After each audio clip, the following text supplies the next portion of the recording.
So in the 1990s, there was a really popular show called Blue's Clues, and you may know this guy. His name was Steve Burns, and in fact, when he was doing the show, he was in his early 20s. He actually disappeared, and then disappeared in terms of not like disappeared off the face of the earth, or like just went away from the TV show.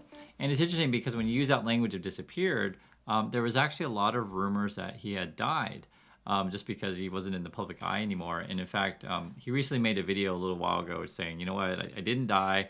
The rumors, that I died in a ski accident or died in a shark accident or died in a car accident, these kind of things are untrue. And I guess there are a lot of rumors essentially flying around what happened to him. And the reason why we're starting with this today, with say Steve Burns, is because the misinformation that is on the internet is actually quite large. I'm sure you guys know this. The internet is all about wild and crazy rumors because that's what gets clicks and that's what's exciting.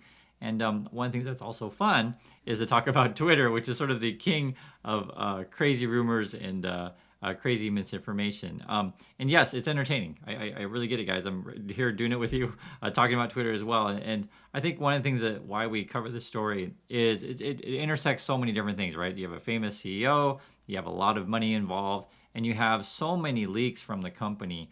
Today, actually, we're going to be talking about some of the advertising leaks, which is really fascinating, especially if you're interested in business and these kind of things, or you're just a big fan of Elon Musk, or you're curious if Twitter is going to explode. So you've come to the right place. Anyway, I want to start with this. They're going to be facing a lot of challenges from regulators in Europe because essentially, right, it's all about content moderation and whether or not the things that they put out on there is okay. And the question is, how do you define okay? Let's read through this together, guys, and kind of see what they're saying in Europe. So here, Twitter's decision to stop enforcing COVID-19 misinformation policy has put another bullseye on Elon Musk's back. And this is sort of one of the cruxes of, I guess, debates of, quote, free speech on Twitter. And I say quote free speech because it depends, how you define free speech. And for example, that's why you start with Blue's Clues. If I write on Twitter all day, every day that Steve from Blue's Clues is dead. He died in a spaceship accident. Is that covered under free speech? Can I just write anything I want? Can I just make stuff up? And I think this sort of gets to the crux of how difficult it is to moderate this kind of things, right? Some people say, oh, yeah, you can write anything you want. So I don't fall in that camp. I don't think a person necessarily has a right to just spread misinformation. And also, too, the big issue is, do companies have a liability when they allow their platforms to say, for example, spread misinformation about what is using the example of Blue's Clues, or you could talk about COVID, any one of these things, right? There's any number of things you could spread misinformation about.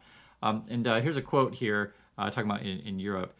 Quote, in my view, Twitter is now jumping to the front of the queue of the regulators, right? So this is essentially on the radar of everyone with Twitter. And more quote, Mr. Musk seems to want to attract a lot of attention. And she's saying here, when asked about the commission's stance on Twitter's decision to remove falsehoods related to ongoing global pandemic, in quote, I think he has succeeded in attracting the attention of regulators also with a recent decision to not assess COVID-related disinformation. And basically in Britain, they have this thing called the Digital Service Act, and they essentially are laying down more guidelines that companies need to be more careful of all the things that they put out on their platforms. Now, YouTube is part of this as well, and YouTube is actually really quite strict. So that's why if you guys watch my channel, you'll see I'm very careful with my language. I try not to say bad words in terms of foul language, adult things. I don't show every picture out there, and sometimes too. For example, I did a. If you guys remember there was unfortunately a tragedy in Seoul where people got hurt during Halloween. I'm sure you guys saw these things. And when you put out certain kind of images, Twitter will literally email you, or not Twitter, sorry. YouTube will actually email you and say, these are inappropriate for audiences. Because the basic gist of it is that they try to make it more child friendly on YouTube. And in fact, every time you upload a video onto YouTube, it asks you, is this content made for children or not? So every social media platform is going to be different in terms of what they allow on their platform or not. Some people say, oh, well, YouTube must hate free speech. Well, YouTube is a private company and they want advertisers, and they can decide what kind of content they deem appropriate or not appropriate, right? And I think it's a business decision. A simple example is you go to a restaurant and a restaurant can decide should you wear a shirt or not wear a shirt, right? And you'll see these signs in USA: no shoes, no shirt, no service. And it's that kind of thing with a private company. Again, I think these are always interesting issues to talk about. So, but this particular one isn't necessarily about free speech. It's really related to advertising, and the advertisers are pulling out of Twitter. And in fact, we have emails that we can actually take a look at, which is really quite interesting. So actually, let me find this here. Yeah, here it is. So you can read this headline here.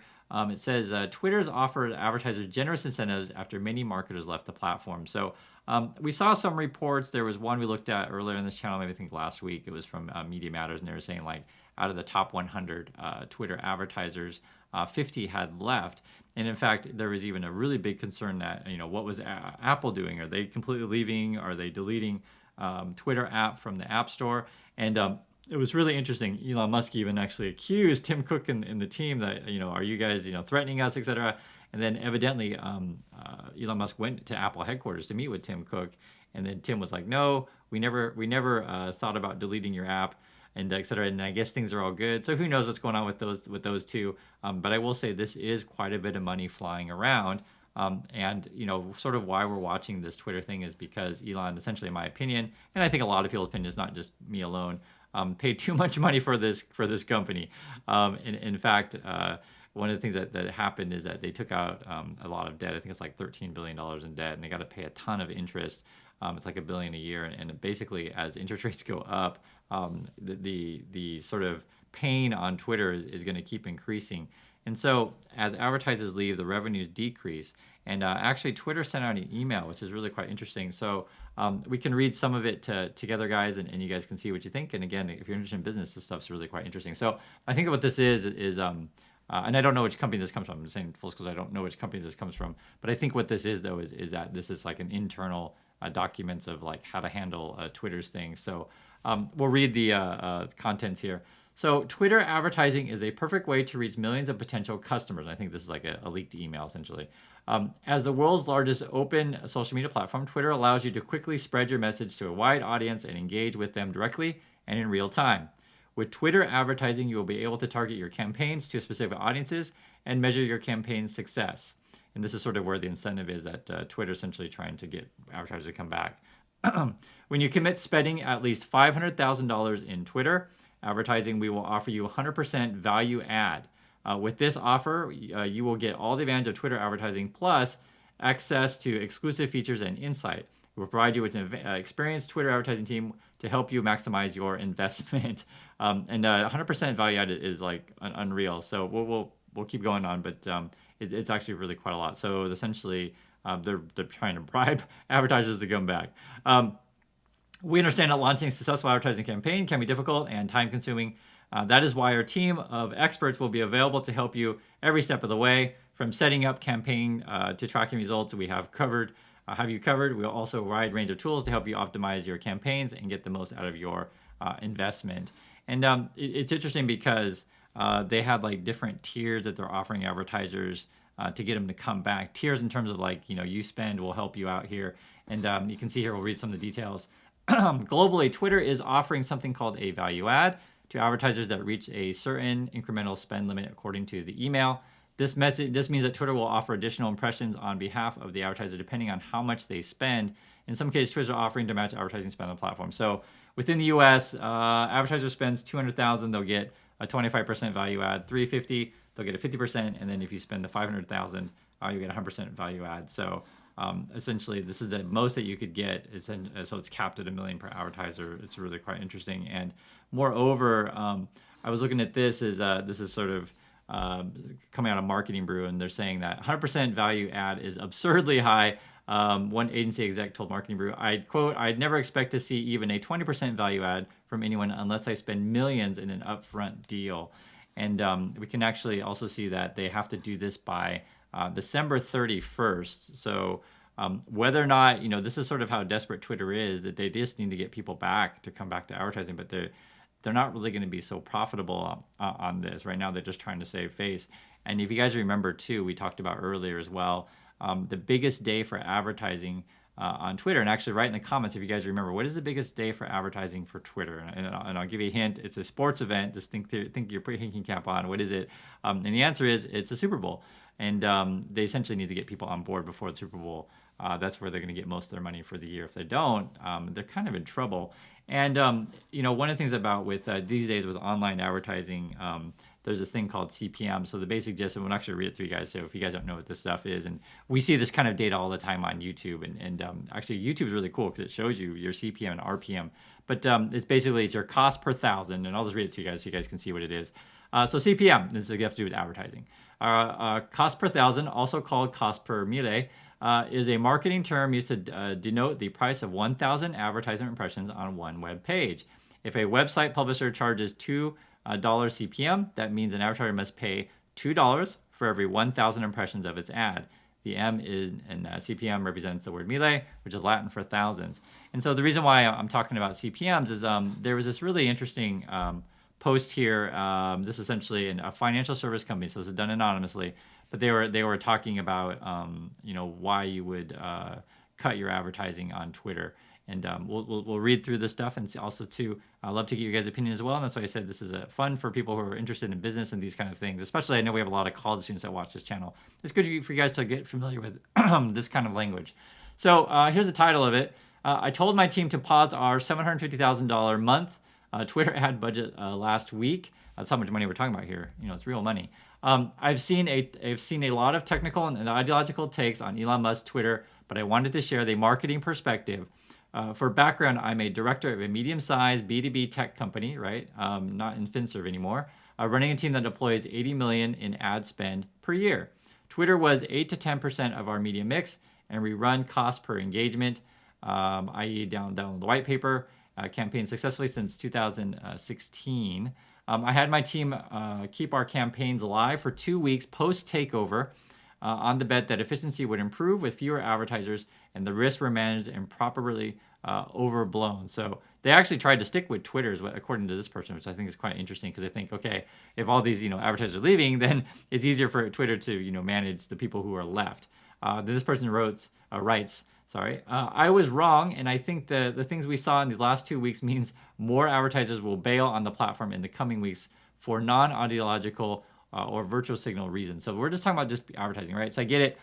If you're an Elon Musk fan, you think this is all about free speech, but not necessarily. Not everything is about sort of your political ideology. Sometimes it's just business decisions and numbers and sort of reading some of these explanations for you guys. So this person is saying, performance fell significantly. CPMs didn't drop, but our engagement went way down. Maybe it's a shift in users on the platform. Maybe it's ad serving related. So this person is saying, just from a numbers perspective, not even talking about free speech at all, just that we're not that effective advertising on Twitter. It could be different people are using it, and maybe this is also very real. If Twitter's sort of like analytics and sort of user data that they're selling to advertisers, or their algorithms to match ads to the right people, if it doesn't match, then you're not going to make any money. Like if I'm advertising, say, for cars, and I'm advertising to we'll say, for example, children at 5 years old, just for example, then that would mean that you're advertising to people that can't even drive a car. So it's matching your ads to the right people. So that I'm just saying, for example, this is the kind of stuff that where running a business, especially like a Twitter, you need to be very good at that kind of things. You want to be attractive to advertisers, both in effectiveness, and obviously you don't necessarily want your content. Actually, he talked about. I'll read his, or it could be she. We'll say her. We'll read her more points here. Serious brand issue safety, right? Our organic, social, and CS teams got dozens of screenshots of our ads next to awful content. Replies to our posts with hardcore anti-Semitism and adult spam remained up for days, even when flagged. So this is an issue, right? You have a brand, you have advertising, and you see it next to posts on Twitter that you're not so comfortable with. You're like, yeah, it's not so great for brand, brand safety. And, the other thing is too, is like why you need people on staff at Twitter. Because remember, Elon's been firing a lot of people. You might flag a certain post as being like, bad. And you're just like, oh my God, why is that thing still up? And I'll tell you guys, actually on YouTube, I have seen inappropriate things and actually have reported imported things, and actually things have gotten taken down. So, which is really quite interesting. So about YouTube is that they actually do remove stuff. So Twitter, I don't know. I've never had an experience myself of me reporting something that's been ultimately taken. Actually, you know what? I take that back. I take that back because I think every now and then I'll report like adult spam kind of stuff, and actually you'll get that stuff on Facebook as well. I'm sure you guys have been on these platforms and actually do the report button, and then sometimes you'll get an email like a couple days later, and it'll say, "Oh, that person's account has been fake or whatever, and it's gone." And so, yeah, the Twitter one is an interesting one, and it's a long conversation, but I'm just saying, I take that back. See, I am a fair person. I try to give you guys the best information possible, but I think actually let's keep reading this. But I was saying I think this brand safety thing is a real thing for brands. Moreover, let's see what else this person says. Our entire account team turned over multiple times in 2 weeks. We had multiple people, the AE, so that'd be the account executive, account manager, I guess, the analyst, the creative specialist, supporting our account, and they all vanished without so much as an email. Oh, okay. I think he's saying that basically the people they work with over at Twitter are gone. And this is something that I mentioned with you guys. We'll read more here. We finally got an email with the name for account manager last week, but they quit, and we don't have a new one yet. This is something I mentioned to you guys before. Using an example, say like an auto parts store or an auto parts, auto repair company. So let's say you fix cars for a living, and you have this business, and customers come in and they say, hey, can you fix my Chevy, right? And you say, okay, order you the parts, and then you call a reliable supplier person, and you sort of have someone that you work with, and like the times are accurate, you're happy with the prices, et cetera, et cetera. And this is business. It's all about relationships. And so this person is saying, we were doing business with Twitter, and like we try to contact them, and there's like no one around. And so it makes it really, really tough. And so it's just not worth it anymore. And I know that I've talked about this before on this channel. The two heads is talking about executive leadership over at Twitter have left. It's like the head of advertising has left, and then also was the head of partnerships have left. And I've heard multiple accounts to where even you try to email Twitter to get, hey, can we get a response or a comment on something? And, and this is a true story. You'll read in articles that be like, well, we tried to ask Twitter for comment, but like their communication team doesn't even exist anymore. So this is like how bad it is. Now, I understand, guys. People who love Elon Musk, they say, well, Chris, you're just stupid. Elon Musk is a billionaire and he runs billion-dollar companies. What do you know about anything? You're just too stupid. And I say, all right, I guess so, guys. And there's not much else I can say. I mean, I can tell you the truth. I went to the same school as Elon. I can also tell you the truth. Elon was born from a much wealthier family than me. If you don't know about my background, you can Google it. It's easy to find. But, some people have advantages that other people don't. And it is a real thing. And I can just tell you guys also in reality, I used to work in Hollywood, and I had my ideas stolen from them. And not just my ideas, my scripts. Not thrilled about it. And we're talking by Amazon and HBO. And so I know how it feels like to be completely competent, to be fully qualified, yet corruption does happen. And so, I don't just say, oh, just because someone is rich means that they are superhuman and they can make the best decisions ever. Some people just have better advantages than others. So don't just think that everyone on YouTube is a complete moron. So yeah, I don't know. I just have to say that because I know people always, like to criticize my channel for those kind of things. And like I said, Google is your friend, and you can make a decision for yourself. And also too, you should be able to tell by someone's language whether or not they have any idea what they're talking about. That's all I have to say. But I just want to address that because I know I'm going through this stuff with you guys, and sometimes that's a criticism people get. And believe me, guys, it's a frustration for me. I wish I could run for office. I wish I could raise $1 billion in capital, or actually, in this case, I wish I could raise $44 billion in capital to buy out Twitter. But it's not that easy to get that amount of money, and you have to be in the right circles. And some people have more advantages and connections starting from childhood to get money from those kind of circles. So that's my thoughts on that. It's a long discussion, but let me tell you. Let's keep reading here, though. Ads UI. So this is sort of what the people are saying here. They're saying the UI is very buggy. The login and the SSO and 2FA are broken. So this is sort of your security when you log in. What is that? Two-factor authorization, I think is what 2FA stands for your computer nerds. You can not nerds, but computer savvy, I should say, is better. You can correct me if I'm wrong. I think that's two-factor authorization. So they're saying people are worried about security. And then one of my campaign managers logged in last week and found all of our paused creatives from the past 6 years had been reactivated. Oh, campaign changes don't save. These things cost us real money. Boy, that's a really serious thing. they found all of our paused creatives from the past 6 years had been reactivated. So that's like, if I read this correctly, they must have had like campaigns and advertising, and they're in the account, and they had turned them off, I guess, paused, and then suddenly they're all turned on, which just means that like basically Twitter's charging you money. Boy, campaign changes. Oh, so what it is that they had an account at Twitter. They paused stuff on purpose. Like, you know what? I don't want that. I don't want that ad to run. I don't want that ad to run. And then they logged back in, and the changes that they tried to do didn't save. So that cost real money. I would be pissed, actually.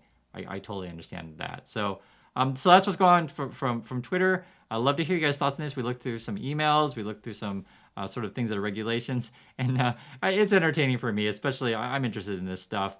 This is the kind of stuff that I teach in the classroom, and it's been doing it for years, and it's fun. And it's always fun to hear other people's comments as well, because this is not actually a classroom. We have a lot of older people and experienced people that are in the industry right now that deal with either tech or advertising or just marketing in general, and love to hear all of you guys' thoughts, and we'll try to address many comments and stuff like that in the future. So thanks again, everyone, and I'll catch you guys in the next video.